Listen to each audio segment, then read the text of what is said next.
추석 명절 잘 보내셨어요?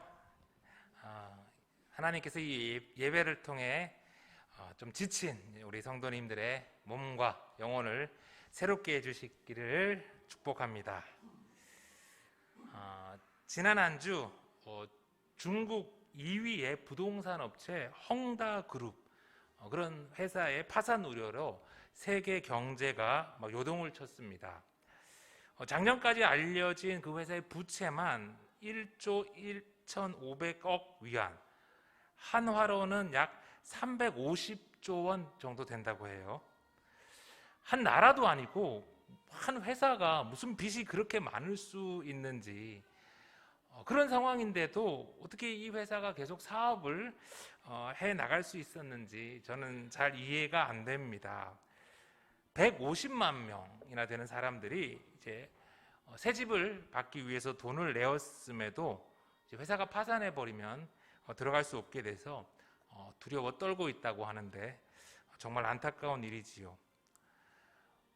어쩌다가 이렇게 많은 사람들이 이런 부실한 회사의 그 아파트를 사게 되었을까요? 아마도 그 회사의 내부 사정을 잘 알 수 없던 사람들은 그 회사가 중국 전역에 이렇게 짓고 있었던 보이는 그 건물들을 보고 믿고 투자하고 또 구입을 했던 거겠죠. 오늘 말씀에도 눈에 보이는 이 건물에 현혹되어서 끝까지 예수님 속을 썩이는 제자가 있었어요. 여러분 1절의 말씀을 한번 들어보세요. 예수께서 성전에서 나가실 때 제자 중 하나가 이르되 선생님이여 보소서 이 돌들이 어떠하며 이 건물들이 어떠하니이까. 물론 평생을 갈릴리라는 그 촌에서 살았던 제자들의 눈에는 이 수도 예루살렘에 있는 성전이 정말 대단하게 보였을 겁니다. 그렇지만 조금 전까지 예수님이 성전에서 무엇을 하셨습니까? 성전을 뒤엎으셨잖아요. 대제사장과 종교 지도자들한테 심판의 메시지를 막 쏟아내시고는 이제 막 그 성전을 나오셨는데 제자가 예수님께 이 성전의 아름다움을 좀 보라는 것이지요. 예루살렘 지금 박물관에 가면 그 예수님 당시 이 예루살렘 성전의 모습을 모형으로 이렇게 만들어 놓았어요. 한번 보면 이해하는 데 도움이 될 것 같아서 한번 사진으로 보면 좋겠습니다. 우리가 성전이라고 하니까 이제 작은 예배당 이렇게 건물 하나 생각하기 쉬운데요. 실제 예루살렘 성전은 보는 바와 같이 작은 건물이 아니었어요. 규모가 약 14만 제곱미터나 되었습니다. 축구장 한 20배 정도 크기로 구 예루살렘 도시 면적의 6분의 1을 차지하고 있는 엄청난 규모였죠. 이 대리석의 높이는 평균 90에서 120cm 정도 되었다라고 합니다. 어떤 거는 돌 하나가 무려 12m, 무게가 100톤이나 되는 것도 있었다고 해요. 그 성전의 건물과 지붕, 기구를 포함한 상당 부분이 금과 은으로 덮여 있어서 멀리 떨어진 외곽에서 이 성전을 바라보면 마치 거룩한 산 위에서 반짝이는 그런 봉우리처럼 보였대요. 물론 그 성전 내부에는 상당한 양의 금이 보관되어 있었고요. 이 예루살렘의 센터에 있는 어마어마한 성전을 중심으로 제사장 24명, 장로 24명, 서기관 22명, 그리고 대제사장이 의장이 되어서 산헤드린 공회를 이룹니다. 그들은 그 성전을 중심으로 이스라엘 전체에 지대한 영향을 끼쳤지요. 헤롯이 짓기 시작한 이 성전은요, 솔로몬 성전과 스룹바벨 성전에 이어서 세 번째로 세워진 성전인데, 헤롯이 BC 20년 그때 건축을 시작해서 예수님 시대를 지나 AD 64년 건축을 시작한 지 무려 80년 만에 완성합니다. 이러한 성전을 건축하기 위해서 막대한 재정이 필요했고, 헤롯은 대제사장과 종교 지도자들과 결탁해 막대한 그런 재정적 부담을 백성들한테 지우게 되지요. 로마의 식민지로 있으면서 그 세금에다가 이런 종교적 부담까지, 그래서 수많은 백성들이 지난주 두 렙돈을 들인 그 과부와 같이 가난하고 힘든 생활을 살아갈 수밖에 없었어요.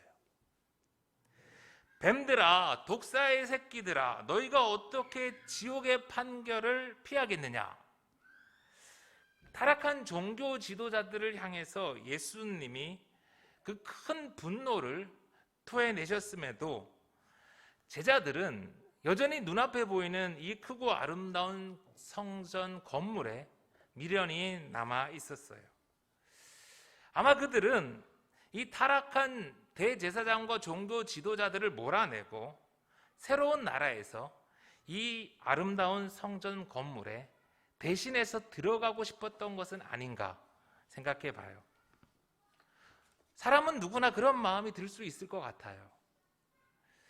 그만큼 이 갈릴리 어부 출신들, 제자들의 눈에 보이는 성전은 크고 매력적이었던 것 같아요. 지금도 눈에 보이는 건물은 우리에게 큰 유혹으로 다가옵니다.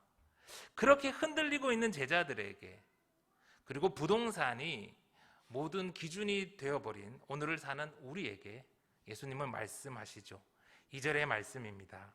예수께서 이르시되 내가 이 큰 건물들을 보느냐 돌 하나도 돌 위에 남지 않고 다 무너뜨려지리라 하시니라. 80년 그 긴 시간 수많은 백성들의 피와 눈물로 세워졌던 이 화려한 헤롯 성전은 어처구니가 없게도 완공된 지 겨우 6년만 AD 70년 예수님의 말씀대로 디도가 이끄는 로마의 군대에 의해 불타버립니다. 이 성전이 불타는 동안 그 성전의 자랑이었던 금이 이제 흘러내리면서 돌과 돌 사이에 스며들었고, 그 금을 캐내려는 로마의 군인들이 그 돌 사이에 스며든 금을 캐기 위해 다 돌 위에 돌 하나도 남기지 못하도록 그렇게 다 캐내고, 그래서 다 떼어져 무너져 버리게 돼요. 그렇게 성전의 미래를 말씀하시고는 예수님은 성전을 떠나세요. 3절을 한번 다시 들어보세요. 예수께서 감난산에서 성전을 마주 대하여 앉으셨을 때에 베드로와 야고보와 요한과 안드레가 조용히 묻되, 이제 예수님이 이제 성전을 나와서 예루살렘 그 성을 떠나 건너편 감람산, 우리가 겟세마네 동산이라고도 하는 그 감람산으로 가서 성전을 마주 대하고 이렇게 앉으세요. 카데난티, 마주 대하여, 반대로, opposite, over, against, 이런 뜻이에요. 이렇게 성전을 반대로 이렇게 좀 적대시하고 그렇게 마주 대하여 앉으셨다는 그런 의미예요. 대치하고 있는 듯한 형국으로 예수님이 그 성전을 바라보시는 거예요. 에스겔서 11장 23절에 보면요, 여호와의 영광이 성읍 가운데에서부터 올라가 성읍 동쪽 산에 머무르고, 이렇게 표현되어 있어요. 하나님이 패역했던 이스라엘을 떠나서, 그 예루살렘 성전을 떠나서 성전 동쪽에 있는 산 감람산에 머무셨는데, 마치 그것처럼 오늘 예수님도 이 타락한 예루살렘 성전을 떠나서 감람산에서 성전을 마주 대하여 대치하는 듯한 형국으로 이렇게 바라보시는 거예요. 성도 여러분, 예수님이 떠난 성전은 아무리 크고 아름다워도 더 이상 성전이 아닙니다. 인간이 주인 노릇하고 그 힘과 권력을 세습하는 그런 교회들, 그곳은 아무리 크고 화려한 예배당을 갖고 있어도 더 이상 하나님의 성전이 아닌 것이죠. 잠시 좋아 보이고 아름다워 보여도 그 교회는 돌 위에 돌 하나도 남지 못하고 무너질 거예요. 그런데 이 예수님 말씀대로 이 예루살렘 성전이 금방 무너지면 참 좋겠는데, 오늘도 타락한 교회가 금방 하나님의 심판을 좀 받았으면 좋겠는데, 우리 마음 같지가 않아요. 예수님이 심판을 말씀하셨는데 도리어 예수님이 십자가에 죽으십니다. 그렇게 수치를 당하시고 죽으셨다가 부활하셨으면 이제는 그 성전을 심판해 버리실 만도 한데 예수님이 심판을 또 안 하세요. 통쾌한 복수를 기다리는 제자들에게 심판의 때와 시기에 대해서 말씀하시지는 않고 그냥 도리어 하늘로 이렇게 떠나시면서 땅끝까지 내 증인이 되라고만 말씀을 합니다. 그래도 제자들이 이제 성령 받고 새롭게 되어서 열심히 증인으로 살아갑니다. 한 해, 두 해 시간이 흐르면서 베드로도 죽고 바울도 죽었어요. 예수님의 제자들이 하나둘 다 죽어가고 또 예수님을 믿던 성도들도 고난받으면서 죽어나갔어요. 그런데도 여전히 예루살렘 성전은 멀쩡하고 급기야 AD 64년에는 완공되기까지 합니다. 그렇게 심판이 미뤄진 성도의 고난의 시간이 40년이나 더 이어졌어요. 도대체 예루살렘 성전에 대한 하나님의 심판은 왜 그리 더디 왔을까요? 왜 그리 타락한 교회를 향한 하나님의 심판은 더디 임할까요? 때로는 그 때문에 하나님이 살아계신지 의심받기까지 하는데요. 하나님의 뜻을 다 알 수는 없지만 그런 생각을 해보았습니다. 아직 내 사랑하는 이들이 멸망당할 예루살렘 성 안에 있는 것은 아닌가? 아니, 아직 내가 멸망당할 예루살렘 성 안에 있었던 것은 아닌가? 그래서 긍휼이 많으시고 노하기를 더디하신 우리 하나님이 니느웨 성처럼 기다리고 또 기다려주시는 것은 아닌가? 성전을 마주 대하여 앉은 예수님이 제자들에게 말씀을 이어가십니다. 이 마가복음 13장의 이 말씀을요, 소묵시록이라고도 합니다. 작은 묵시록이라고 불릴 만큼 오늘 이 말씀은 예수님이 특별히 재림의 때를 가리켜 하신 말씀이죠. 그러나 오늘 이 말씀을요, 재림의 때를 위한 말씀이라고만 생각하면 안 돼요. 요한계시록과 마찬가지로 오늘 말씀은 저 멀리 좀 있는 재림의 때를 위한 말씀이기도 하지만 또한 동시에 곧 다가올 AD 70년에 있을 예루살렘의 멸망, 그 성전의 멸망에 대한 말씀이기도 합니다. 그러니 우리는 이 두 가지를 다 생각하면서 말씀을 이해해야 되죠. 이 4절의 말씀입니다. 우리에게 이르소서 어느 때에 이런 일이 있겠사오며 이 모든 일이 이루어지려 할 때 무슨 징조가 있사오리이까? 유한한 인생을 사는 사람에게 종말의 때가 언제일지 또 종말이 오기 전에 무슨 징조가 있을지 참 궁금해요. 좀 마음껏 살다가 종말이 오기 전에 회개하고 좀 바짝 잘해가지고 천국 갈 수 있다면 대부분 그러고 싶지 않겠어요? 그런 인간의 마음 때문에 지난 2000년 동안 혼란한 시대에는 여지없이 이단들이 나타나 활개를 쳤습니다. 그들은 언제나 종말의 때가 언제이다라고 사람들을 미혹했죠. 그 불안한 시대에 여러 징조들을 말하면서 바로 자신이 종말의 때에 이 땅에 온 재림 예수라고 때로는 보혜사라고 주장했죠. 그런 그들의 레파토리는 지금도 여전하고 앞으로도 그럴 거예요. 그러나 오늘 예수님이 제자들에게 분명하게 말씀하고 있는 것은 종말의 날짜가 아니라 종말을 앞두고 어떻게 살아야 할지입니다. 5절의 말씀, 예수께서 이르시되 너희가 사람의 미혹을 받지 않도록 주의하라.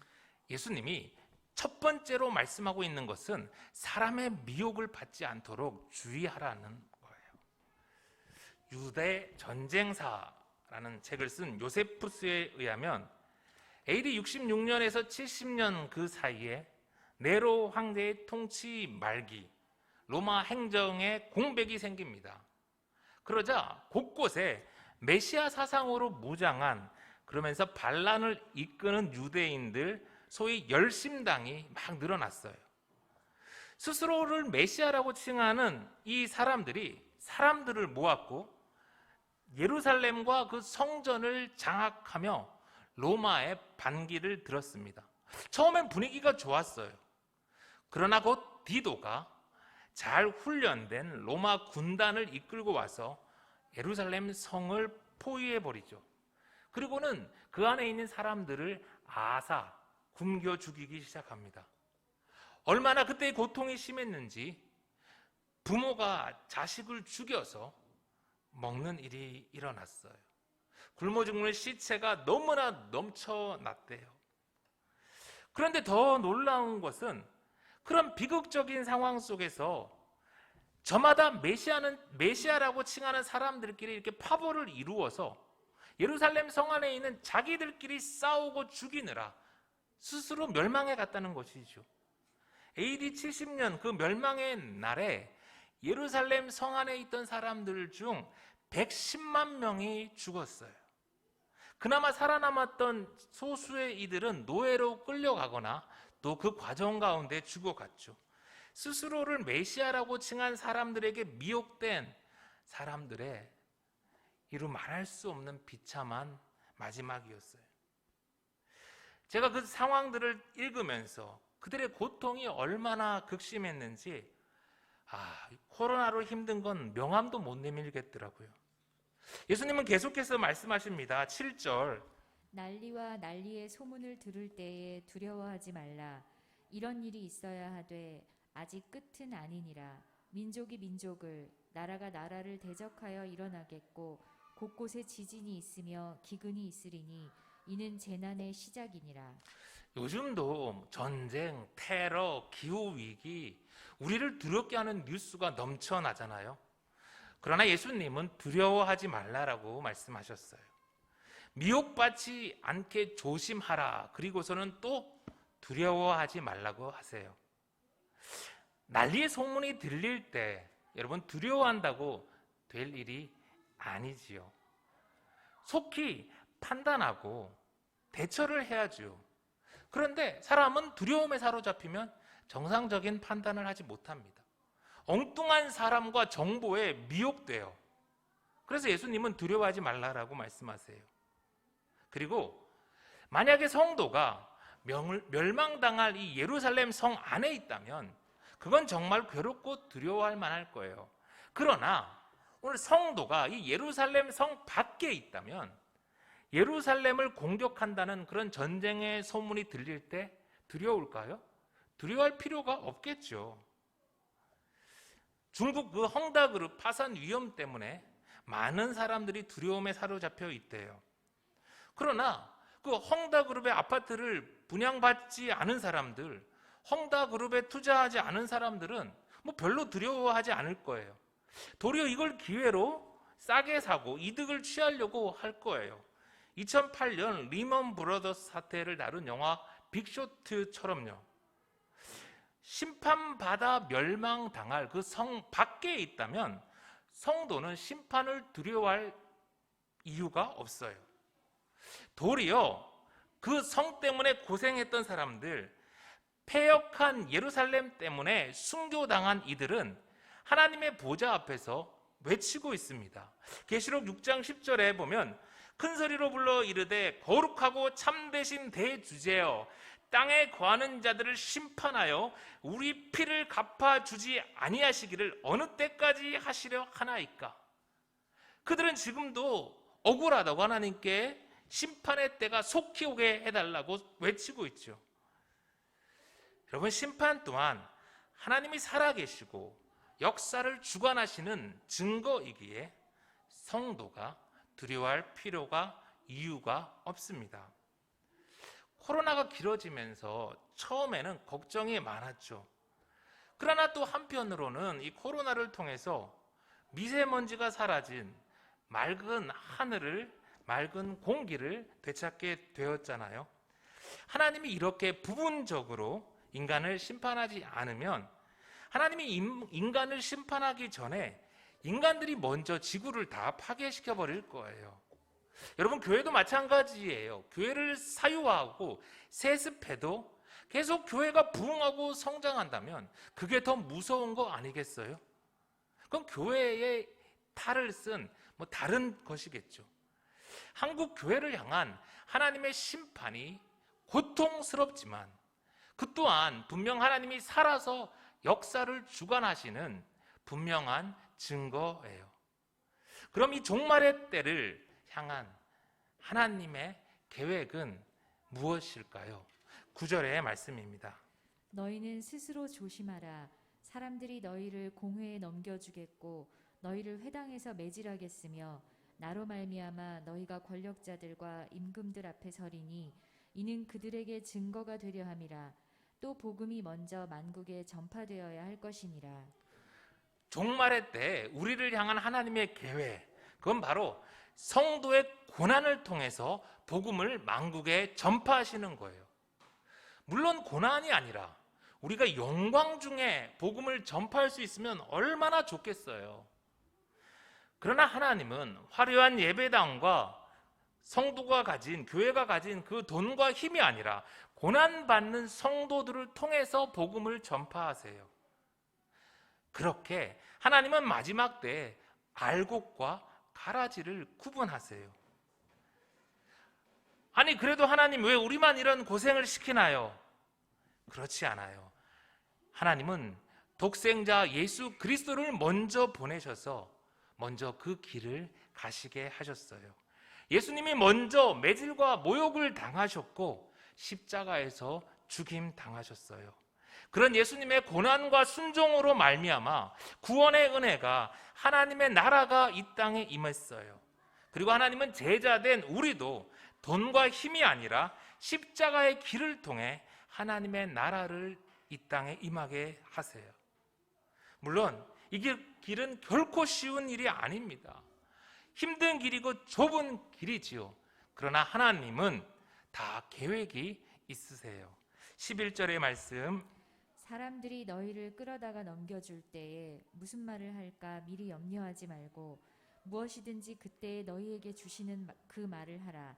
말하는 이는 너희가 아니요 성령이시니라. 제자의 길을 걷는 우리를 위해 하나님은 보혜사 성령님을 보내주셨습니다. 그 고통의 순간에 성령 하나님이 우리에게 지혜를 주실 거예요. 그 아픔의 현장에서 성령 하나님이 우리와 함께 하실 것입니다. 아멘. 사랑하는 성도 여러분, 요즘 사람들 교회를 다니건 다니지 않건 최고의 관심사가 무엇일까요? 집 문제 아니겠어요? 집. 살다가 쫓겨나지 않아도 되는, 이사 가지 않아도 되는 내 집. 이게 아마 많은 우리 보통 사람들의 소망인 것 같아요. 그래서 열심히 일하고 잠을 줄여가며 재테크에도 힘을 써요. 가족과 함께 이사 다니지 않아도 되는 내 집 하나 장만하고 싶은 그 마음을 누가 뭐라 할 수 있겠어요. 그런데 감람산에 앉아서 예루살렘을 바라보는 예수님의 눈에 너무도 안타까운 사람들이 있어요. 바로 곧 멸망당할 예루살렘의 집을 사기 위해, 또 그 예루살렘 성 안의 재산을 지키기 위해 밤낮 잠 못 자고 고생하는 사람들 아니었겠어요? AD 70년 그 심판의 날, 소돔과 고모라처럼 예루살렘에 있는 그 집을 붙들고 그 재산을 지키기 위해서 성을 떠나지 못했던, 성 안에 머물렀던 그 사람들은 말로 표현할 수 없는 고통 속에 죽어갔어요. 14절의 말씀을 좀 들어보세요. 멸망에 가증한 것이 서지 못할 곳에 선 것을 보거든 그때에 유대에 있는 자들은 산으로 도망할지어다. 예루살렘 성전에 섰던 그 우상처럼 여러분, 오늘 성전에 선 멸망에 가증한 것이 무엇일까요? 제가 예전에 결혼식 때문에 어느 교회 갔다가 너무 놀란 적이 있어요. 그 예배당 그 입구, 사람들이 많이 있는 곳에 실물 크기로 그 교회의 목사 입간판을 이렇게 탁 만들어 놨더라고요. 그리고는 사람들이 그걸 팔짱을 끼고 사진을 찍는 거예요. 제가 좀 충격을 받았어요. AD 70년 예루살렘에 머물던 100만이 넘는 사람들은 다 죽었습니다. 그러나 그때 많은 그리스도인들은, 깨어 있었던 성도들은 예루살렘을 떠나 북동쪽 105km 떨어져 있는 요단강 동쪽의 펠라라는 곳으로 피신해서 살았어요.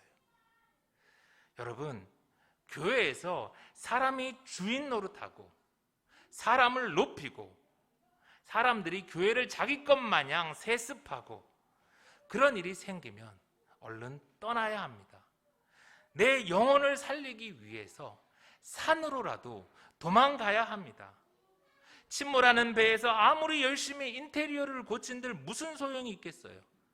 아무리 정이 많이 들었어도 가라앉는 배는 탈출하는 게 살 길이죠.